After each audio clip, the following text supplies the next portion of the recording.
নমস্কার বন্ধুরা, সুনিতার হেসেলে সবাইকে স্বাগত।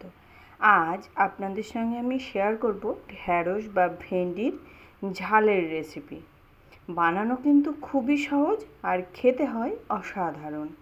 যারা কিন্তু ভেন্ডি খেতে একদমই চায় না, তারা একবার এই রেসিপিটা অবশ্যই বাড়িতে তৈরি করে দেখতে পারেন।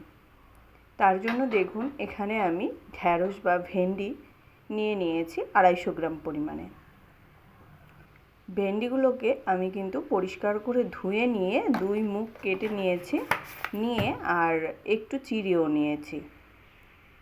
এবার এই ঢ্যাঁড়সের গায়ে আমি কিন্তু লবণ আর হলুদটাকে খুব ভালো করে মাখিয়ে নেব।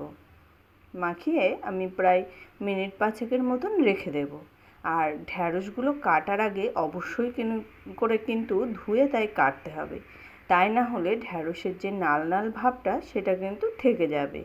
এখানে দেখুন, আমি লবণ হলুদটা মাখিয়ে নিয়েছি। এর মধ্যে একটা মশলা তৈরি করে নেব। নিয়েছি 1 চামচ সর্ষে, 1 চামচ পোস্ত, 4টে কাজু বাদাম আর নিয়েছি স্বাদ অনুযায়ী কাঁচা লঙ্কা। এবার ওভেনে একটা কড়াই বসিয়ে দিয়েছি। কড়াইতে দিয়ে দিয়েছি পরিমাণ মতো সর্ষের তেল। তেলটা একটু বেশি পরিমাণেই ব্যবহার করব, কেননা ভেন্ডিগুলোকে আমাদের কিন্তু একটু ভেজে নিতে হবে। তেলটা ভালো করে গরম হয়ে গেলে এর মধ্যে দিয়ে দেব লবণ হলুদ মাখিয়ে রাখা ঢ্যাঁড়স বা ভেন্ডিগুলোকে আমি কিন্তু মিডিয়াম আঁচে হালকা করে একটু ভেজে নেব। খুব বেশি ভাজবো না, খুব বেশি ভাজলে ভেন্ডিগুলো কিন্তু শক্ত হয়ে যাবে। সেই কারণে আমি কিন্তু মিনিট 5 সময় ধরে মিডিয়াম আঁচে হালকা করে একটু ভেজে নিয়েছি। এবার ভেন্ডিগুলোকে কিন্তু তুলে নেব।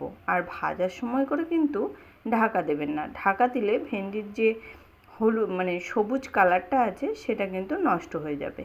সেই কারণে ভেন্ডিগুলো কিন্তু ঢাকা না দিয়েই হালকা আঁচে খুব ভালো করে একটু ভেজে নিয়েছি। বাকি যে ভেন্ডিগুলো ছিল সেগুলোকেও কিন্তু ভেজে নিয়েছি। এবার ওই একই তেলের মধ্যে আমি রান্নাটা তৈরি করব। তার জন্য এখানে দিয়ে দিয়েছি কালো জিরে ফোড়ন। ফোড়নটা একটু ভাজা হয়ে এলে এর মধ্যে দিয়ে দেব 1/2 চামচ কাশ্মীরি লঙ্কার গুঁড়ো আর সামান্য 1 চিমটের মতো একটু হলুদ। খুব ভালো করে তেলের সঙ্গে মিশিয়ে নিয়েই এর মধ্যে দিয়ে দিয়েছি বেটে রাখা কাজু, পোস্ত, সর্ষে আর কাঁচা লঙ্কার পেস্ট। খুব ভালো করে একটু মিশিয়ে নেব। দেখুন, খুব ভালো করে কিন্তু মিশিয়ে নিয়েছি। এবার এর মধ্যে দিয়ে দেব স্বাদ অনুযায়ী লবণ। যেহেতু ভাজার সময় লবণ ব্যবহার করেছি, সেই কারণে এখন একটু কম করেই লবণটা ব্যবহার করতে হবে। দিয়ে দিয়েছি স্বাদ অনুযায়ী একটু চিনি। খুব ভালো করে কিন্তু মিশিয়ে নিয়ে মশলাটাকে খুব ভালো করে একটু কষিয়ে নেব। যেহেতু কাজু বাদাম দিয়েছি, সেই কারণে কিন্তু সর্ষেটা তেতো হয়ে যাবে না। খুব ভালো করে দেখুন মশলাটাকে কষিয়ে নিয়ে এর মধ্যে কিন্তু ভেজে রাখা ঢ্যাঁড়স বা ভেন্ডিগুলোকে দিয়ে দিয়েছি। ঢ্যাঁড়স বা ভেন্ডিগুলোকে দেওয়ার পরে কিন্তু খুব ভালো করে আবারও একটু কষিয়ে নিয়ে দিয়ে দিয়েছি পরিমাণ মতো জল। খুব বেশি জল কিন্তু এখানে ব্যবহার করিনি। এখানে আমি 1 বাটির মতো জল ব্যবহার করেছি। এবার আমি ঢ্যাঁড়স বা ভেন্ডিটাকে কিন্তু ঢাকা দিয়ে খুব ভালো করে রান্না করে নিয়েছি।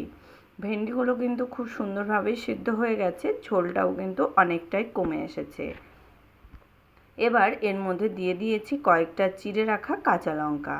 চেরা কাঁচা লঙ্কা দিয়ে আবারও কিন্তু খুব ভালো করে একটু মিশিয়ে নিয়ে আরও মিনিট খানেক মতো একটু ফুটিয়ে নিলেই কিন্তু তৈরি হয়ে যাবে আমাদের ভেন্ডি বা ঢ্যাঁড়সের ঝাল।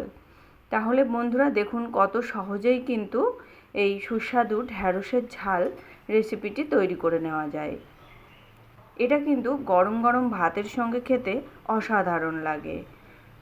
যারা ঢ্যাঁড়স খেতে পছন্দ করে না, তারা অবশ্যই একবার এইভাবে বাড়িতে তৈরি করে দেখতে পারেন।